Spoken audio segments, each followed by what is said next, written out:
오늘 여러분과 좋은 주인과 좋은 종이라는 제목으로 말씀을 나누고자 합니다.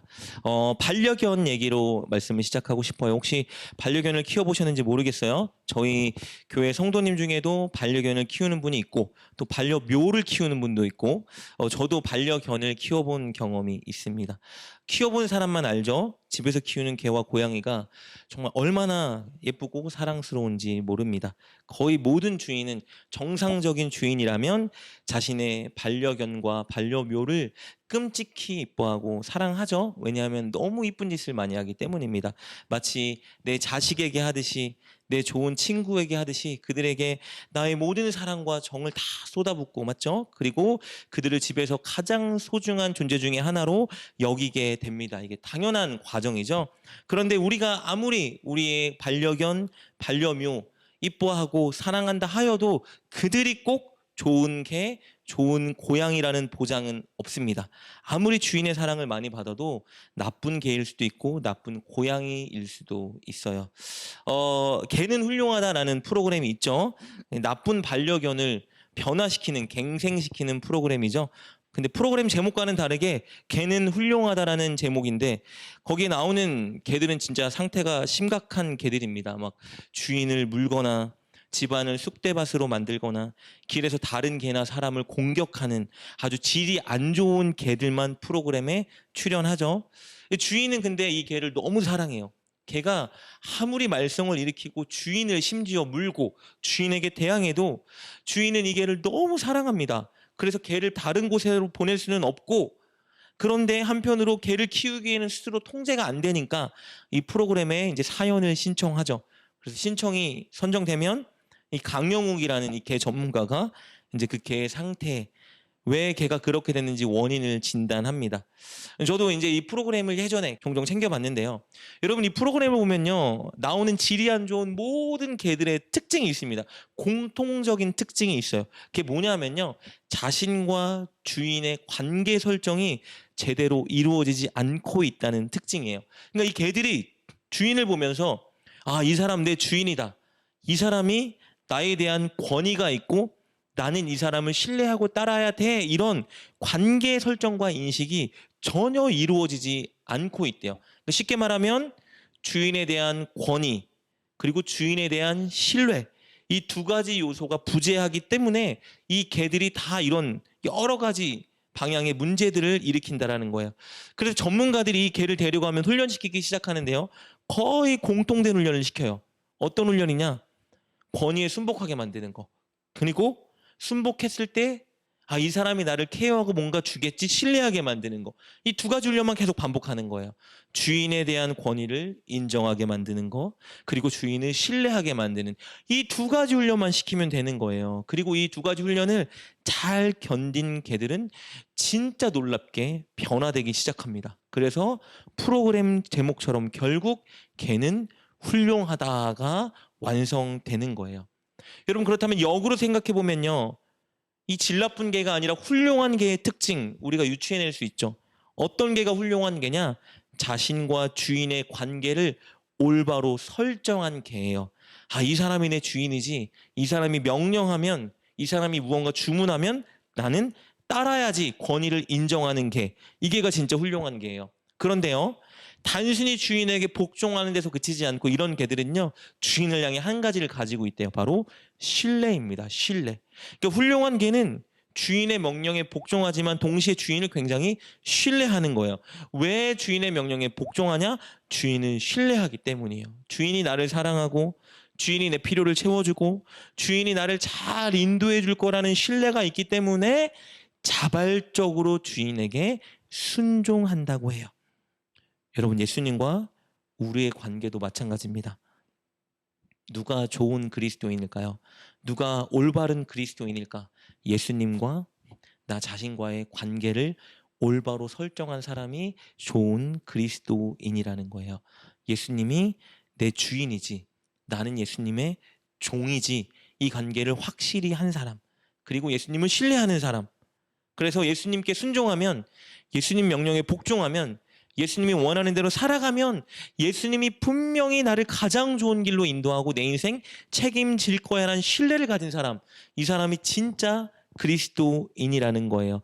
그러니까 억지로 막 순종하는 게 아니라 막 싫은데 막 하고 짜증내는 게 아니라 한숨 쉬는 게 아니라 예수님을 신뢰하니까 나를 제일 사랑하고 날 좋은 길로 인도하고 내 필요한 걸 채워줄 걸 아니까 기쁨으로 순종하는 거. 그 사람이 진짜 좋은 그리스도인이라는 거예요. 여러분 우리가 보통 기도할 때 요즘도 그러나 모르겠어요. 우리 보통 주여 삼창 외치잖아요. 막 주여 주여 외치죠. 여러분 이 주여가 무슨 말이죠?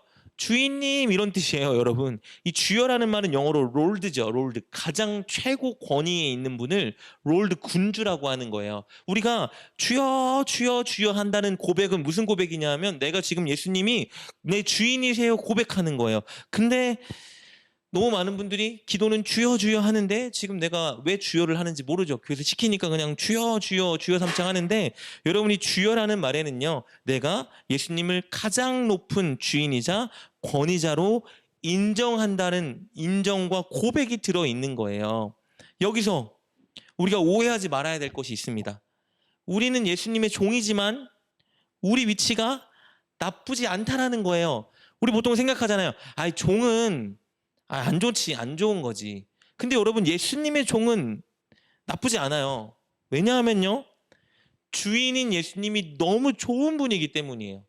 우리가 흔히 생각하는 종, 주인이 막 부려먹고 억압하고 자유가 없고 이런 종인 것 같지만 예수님은 어떤 주인이냐면요, 종을 자기 몸보다 더 사랑하고 종을 자기보다 더 위하고 종의 인생을 책임지는 그런 주인이에요. 최고의 주인. 마치 우리가 반려견을 키울 때 반려견을 너무 사랑하고 반려견을 너무 예뻐하고 아끼는 것처럼, 여러분 반려견의 인생을 책임지고 필요를 채워주는 것처럼 우리 주인 예수님은 우리를 그렇게 여기신다니까요. 너 종이니까 무조건 순종해, 부려먹지 않으세요. 예수님 뭐라고 말씀하세요? 지금부터 내가 너희를 종이라 하지 않고 내 친구라 여기겠다. 분명히 내가 예수님의 종이고 예수님은 훨씬 높은 주인인데 그 주인이 뭐라 그래요? 너 내 친구야. 여러분 이런 주인입니다. 그러니까 내가 종이 된다고 손해보는 자리에 서는 게 아니에요. 엄청 이득 보는 자리에 서는 겁니다. 사실 제가 이제 이해하기 쉽게 이 반려견과 반려견 주인의 비유로 우리와 예수님의 관계를 설정했지만, 사실 이런 비유는 예수님께 굉장히 신뢰해요. 왜냐하면 예수님은 인간의 주인이 자기 개를 사랑하고 케어하는 것과는 비교가 안 될 정도로 우리를 사랑하시고 우리의 인생을 책임져 주시는 분이기 때문이에요. 심지어 어떻게까지 하셨죠? 종인 우리를 위해, 종을 위해서 십자가에 달려 자신의 목숨을 내어주신 분이에요.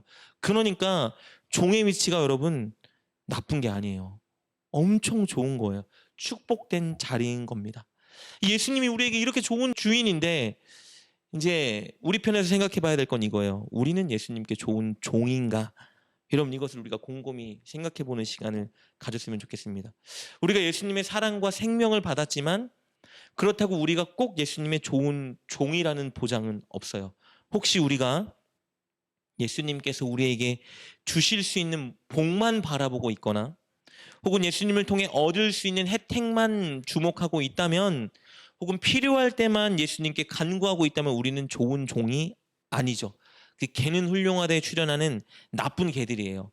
우리 마음대로 선택하고 행동하면서 예수님께 무언가 얻을 게 있을까 해서 예수님께 붙어 있다면 우린 진짜 나쁜 종이죠.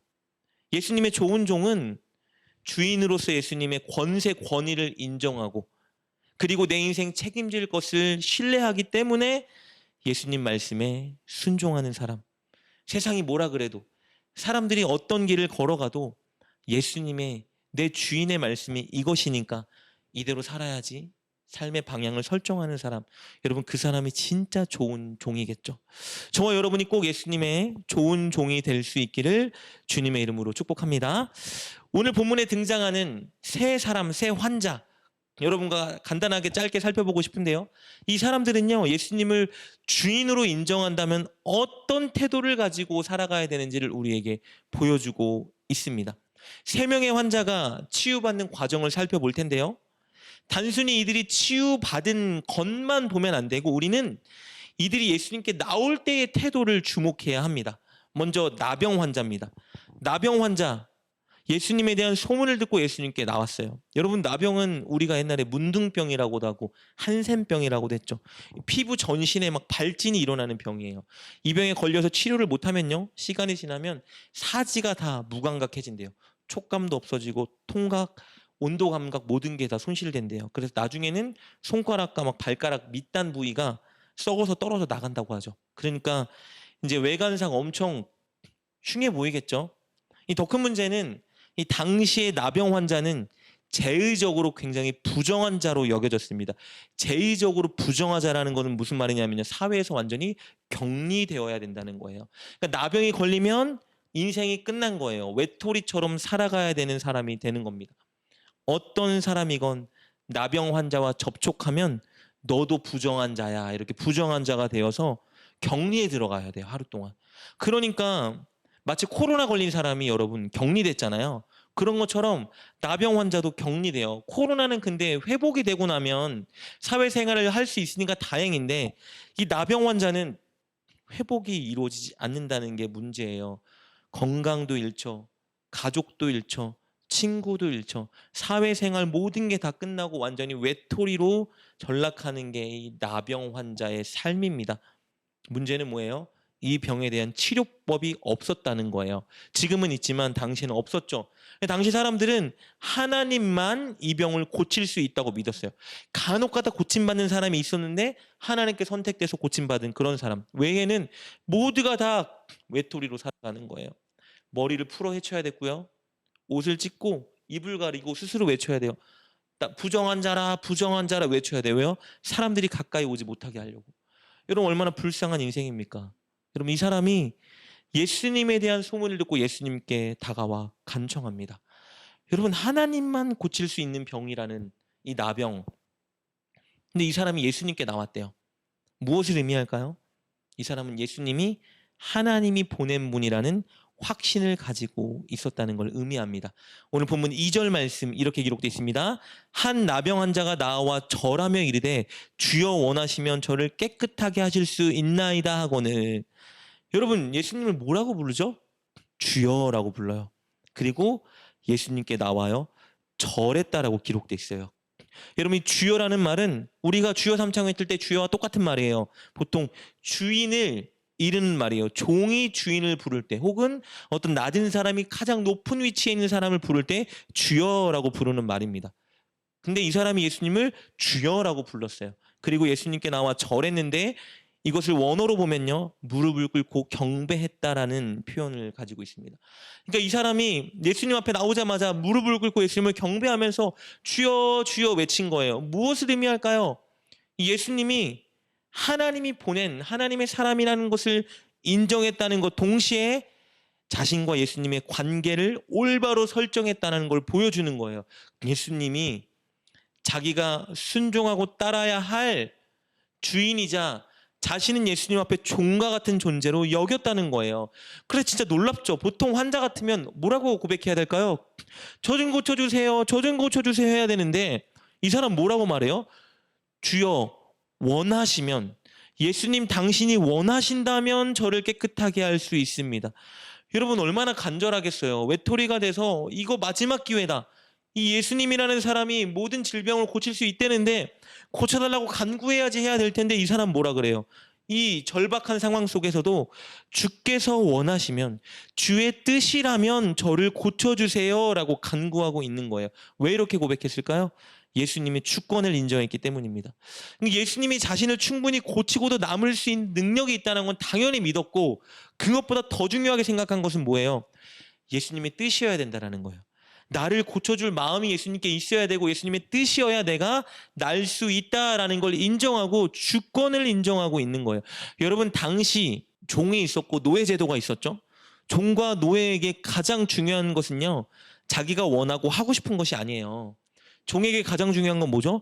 주인의 뜻과 명령이에요. 지금 내가 하고 싶은 게 있어도 주인이 원하는 게 무엇이고 주인의 뜻이 무엇인지가 가장 중요해요. 그것을 알고 순종해야 나의 역할을 감당하는 거예요. 그래야 종은 발 뻗고 잘 수 있다고요. 나병 환자가 뭐라고 말하고 있어요? 내 병이 고침받는 게 가장 첫 번째긴 한데 그것보다 더 중요한 것은 예수님이 내 병을 고쳐주고 싶어야 된다는 거예요. 예수님의 뜻이 나를 고치는 거야 된다라는 걸 권세를 인정하고 있는 겁니다. 그는 좋은 종이었던 거예요. 예수님의 좋은 종. 걔는 훌륭하다. 이 프로그램처럼 종은 훌륭하다. 이런 진짜 주인공이 된 거죠. 그러자 예수님이 그에게 이렇게 반응하십니다. 우리 3절 말씀이죠. 예수께서 손을 내밀어 그에게 대시며 이르시되 내가 원하노니 깨끗함을 받으라 하시니 즉시 그의 나병이 깨끗하여진지라. 여러분, 예수님이 얼마나 좋은 분인지 보세요. 예수님이 말씀만 하시면 고침 받거든요. 근데 어떻게 하시죠? 손을 내밀어 그의 그 부정한 몸에 손을 대셨어요. 여러분, 모두가 죄인 취급하고 벌레만도 못한 자로 여기고 부정을 옮기는 자라고 피해 다니는 그 사람, 쳐다보고 싶지도 않아. 옮을까봐. 마주해서도 안 돼. 가까이만 와봐. 건드려봐. 돌로 쳐서 죽일 거야. 여러분, 이런 사람이에요. 근데 예수님이 어떻게 하셨어요? 그의 몸을 만져주셨어요. 뭘 의미할까요? 그의 마음을 만져주신 거예요. 자신에게 찾아온 그를 받아주신 거예요. 이게 얼마나 좋은 분입니까, 여러분? 그리고 즉시 나병 환자가 치유받습니다. 여러분, 놀라운 사실은요, 나병 환자를 만지면 제의적으로 내가 그 부정이 전이돼서 부정한 자가 되는데, 예수님은 어땠어요? 나병 환자의 부정이 나에게 전이 되는 것이 아니라 예수님의 깨끗함과 능력이 오히려 나병 환자에게 전이 되어서 그를 치유해 주셨다는 거예요. 예수님이 어떤 분인지 보여주는 거죠. 예수님은 하나님이세요. 하나님이 보내신 하나님의 아들 메시아 구원자라는 걸 보여주고 있는 대목입니다. 그리고 중요한 것, 예수님이 이런 분이라는 것이 가장 중요하지만 그에 못지않게 중요한 것은 나병 환자가 예수님을 자신의 주인으로 여기고 예수님의 주권을 인정했다는 것이 중요합니다. 그는 모두가 다 부정한 자로 여기고 인간 취급하지 않고 누구도 거들떠보지 않는 자였지만 오늘 이 성경에 기록되어서 우리에게 진정한 교훈을 전해주는 유명한 자가 되었습니다. 왜요? 예수님의 좋은 종이 되었기 때문입니다. 두 번째 환자를 볼까요? 이번에 만날 환자는 백부장의 하인, 백부장의 종입니다. 여러분, 백부장이 누구냐? 보통 군사 100명 정도를 거느리고 있는 군대의 한 중대장급, 대대장급 되는 사람이 백부장이에요. 그러니까 조금 권위가 있는 사람이죠. 이 백부장에게는 사랑하는 하인이 있었습니다. 당시에는 이 노예제도가 있었기 때문에 보통 권세가 있는 사람들은 다 하인과 종을 거느리고 살았어요. 그런데 이 백부장의 하인이 어떤 일이 발생됐냐? 중풍병에 걸려서 거동하지 못하고 생명이 위태로운 상황에 빠진 거예요. 그래서 백부장이 이 하인을 너무 사랑했기 때문에 이 하인을 고치고자 하여 예수님께 도움을 요청합니다. 오늘 보면 5절, 6절 말씀 이렇게 기록되어 있습니다. 예수께서 가버나움에 들어가시니 한 백부장이 나와 간구하여 이르되 주여, 내 하인이 중풍병으로 집에 누워 몹시 괴로워하나이다. 병행 구절 누가복음 7장을 같이 살펴봐야 되는 이유는요, 7장에 누가복음 7장에는 이 사건이 조금 더 자세히 기록되어 있기 때문입니다.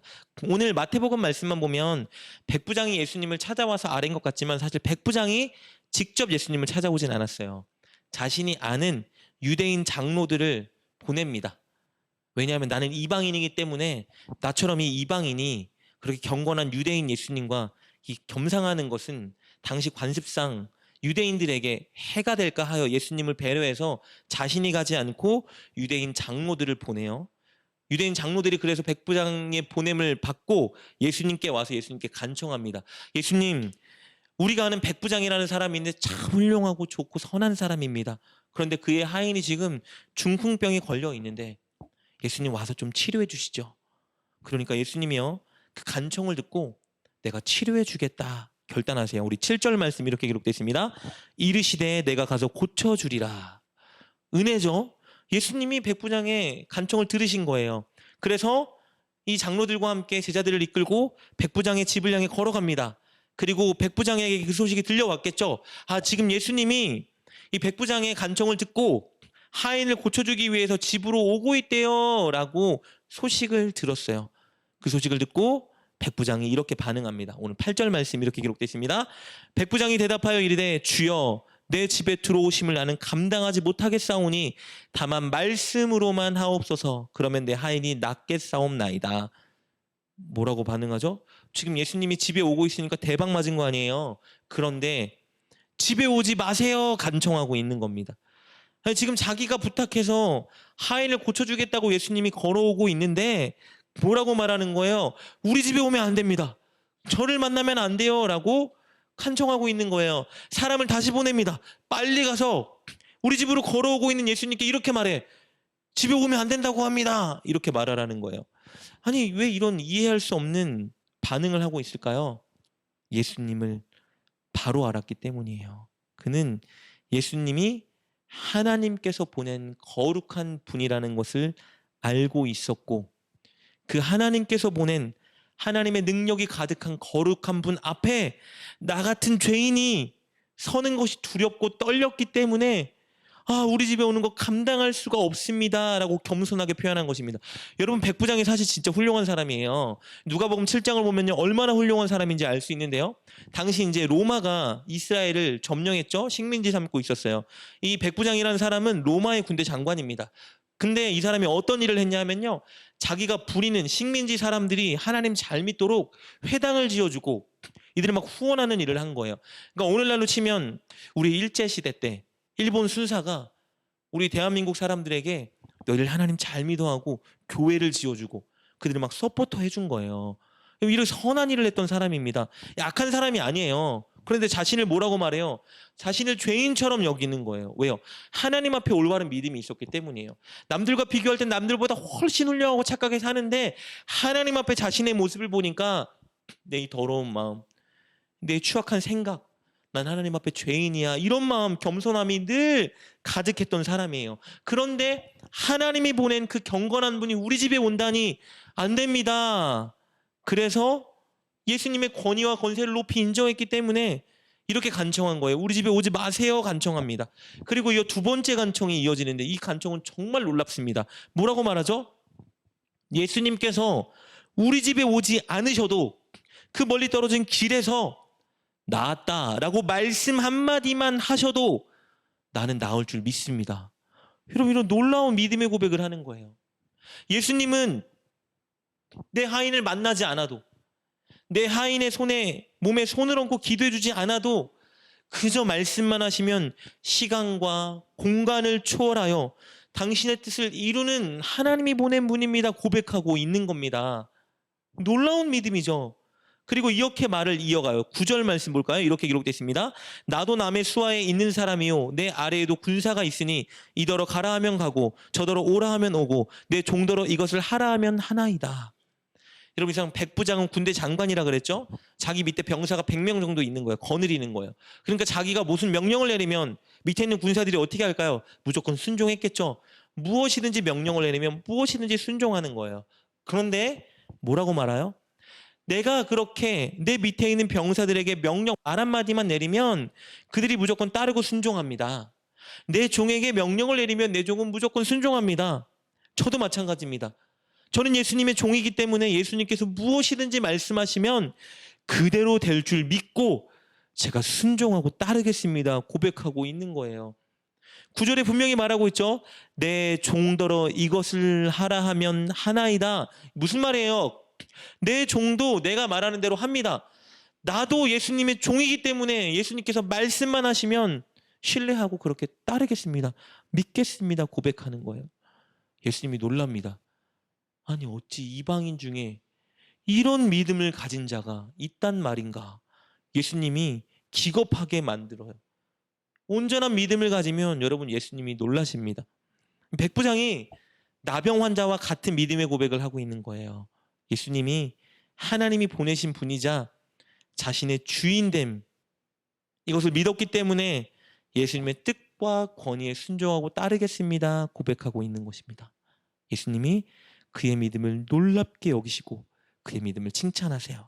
그리고 당신을 권세자로 여기고 무조건 말씀만 하시면 순종하고 따르겠습니다라는 그의 고백에 예수님이 이렇게 반응해 주십니다. 13절 말씀입니다. 예수께서 백부장에게 이르시되 가라 내 믿은 대로 될지어다 하시니 그 즉시 하인이 나으니라. 놀라운 일이 발생했죠. 시간과 공간을 초월하여 예수님이 말씀 한마디 하시자 하인이 고침받았습니다. 이 사건을 통해서 먼저는 우리는 예수님이 누군지 알 수 있죠. 예수님은 하나님이 보내신 하나님의 아들, 하나님이십니다. 시간과 공간을 초월하여 말씀만으로 모두를 회복시켜 주시는 분이에요. 또 하나 우리가 알 수 있는 것은 무엇이죠? 예수님은 나의 믿음과 나의 간구 때문에 내 사랑하는 사람도 마땅히 고쳐주는 분이라는 걸 우리가 알 수 있죠. 중풍병이 있던 하인은 자신의 믿음으로 고침받은 게 아니에요. 백부장의 믿음으로 여러분 고침, 치유를 받았습니다. 그래서 우리가 무엇을 해야 되는 거예요? 중보기도에 힘써야 되는 거예요. 믿는 마음으로 시간과 공간을 초월하여 우리 집에 있는 우리 가족들, 멀리 떨어진 내 친지들, 더 나아가서는 열방을 위해서 우리가 믿음으로 기도해야 되는 거예요.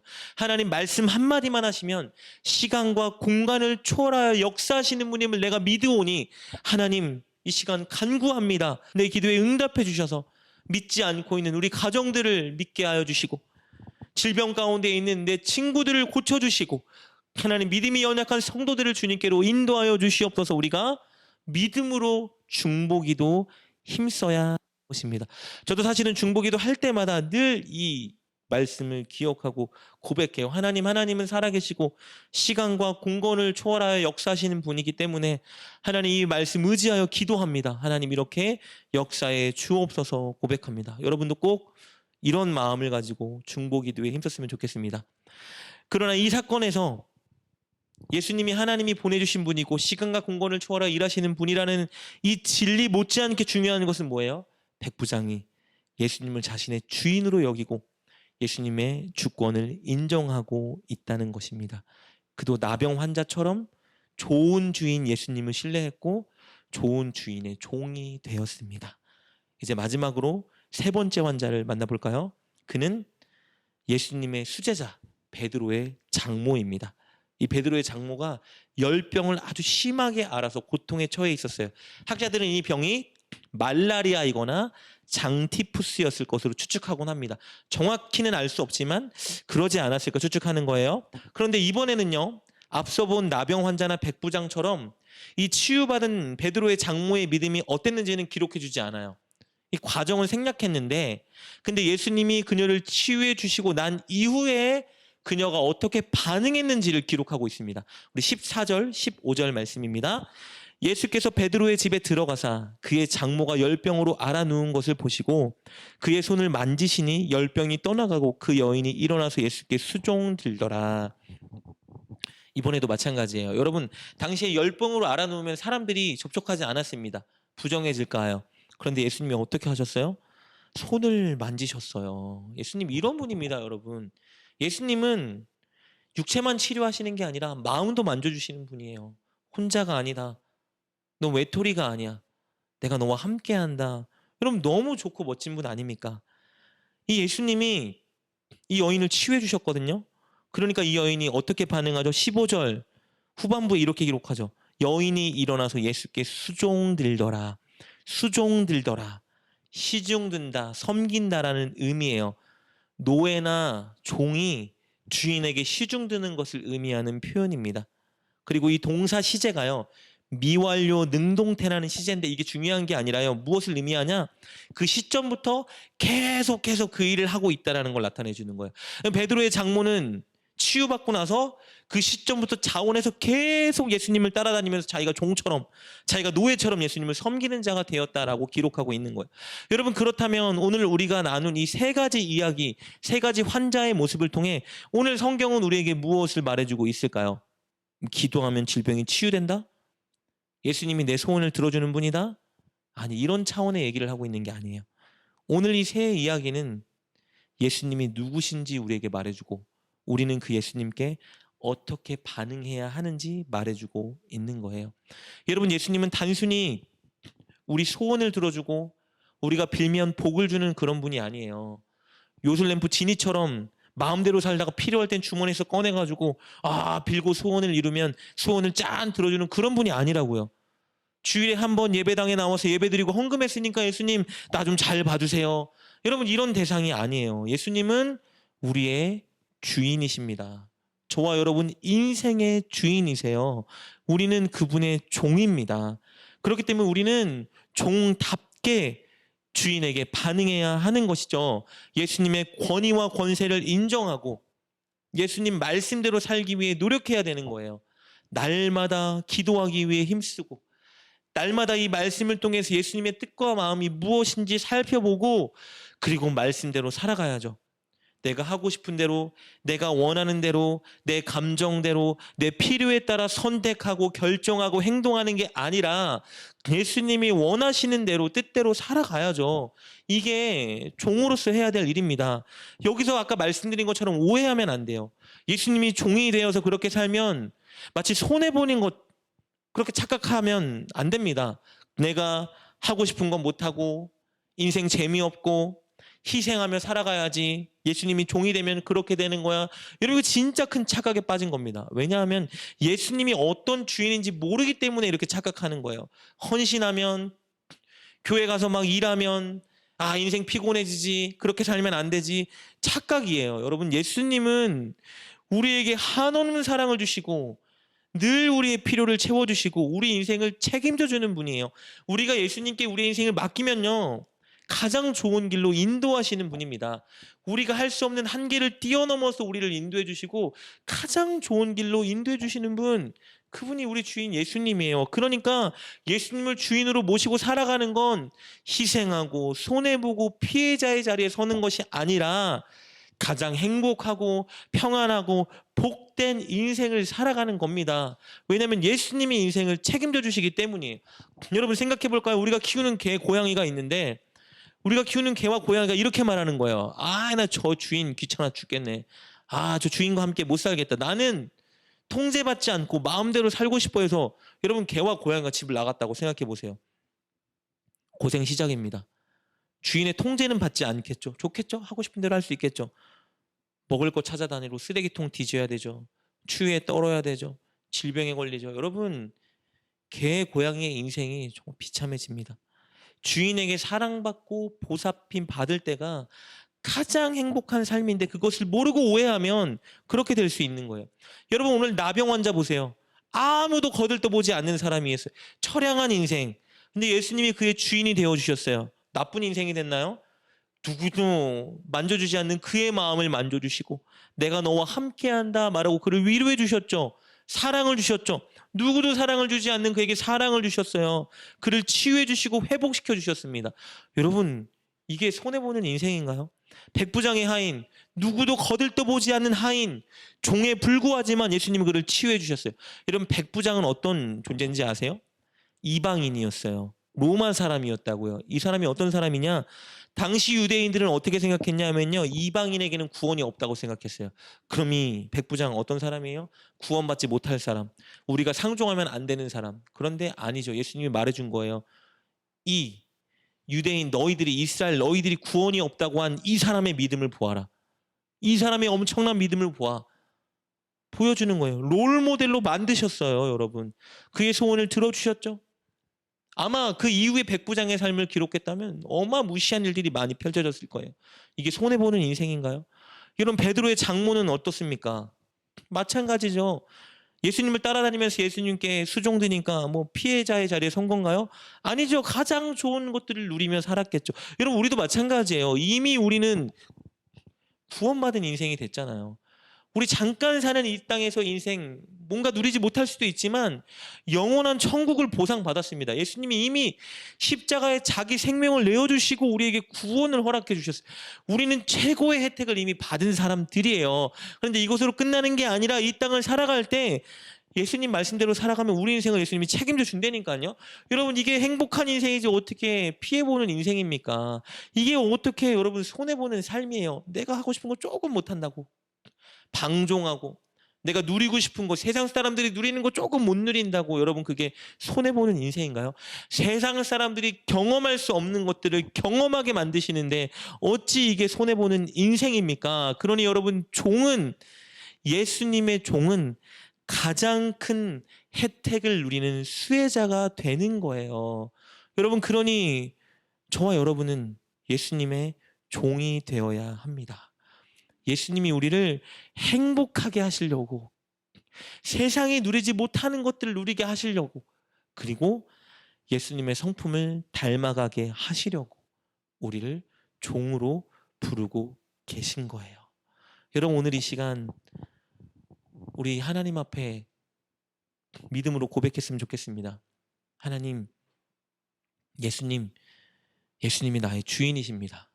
제가 예수님의 종으로 살겠습니다. 지금까지 혹시 내가 하고 싶은 것들 내려놓지 못했고, 내 꿈과 내 비전과 내 소망, 내 뜻, 내 계획, 내가 원하는 것들 내려놓지 못하고 예수님 말씀과 대치되는 삶을 살았다면 예수님 이제 내려놓고 예수님 말씀대로 살겠습니다. 예수님 가장 좋은 것들로 저를 채워주시고 제 인생을 책임져 주시옵소서.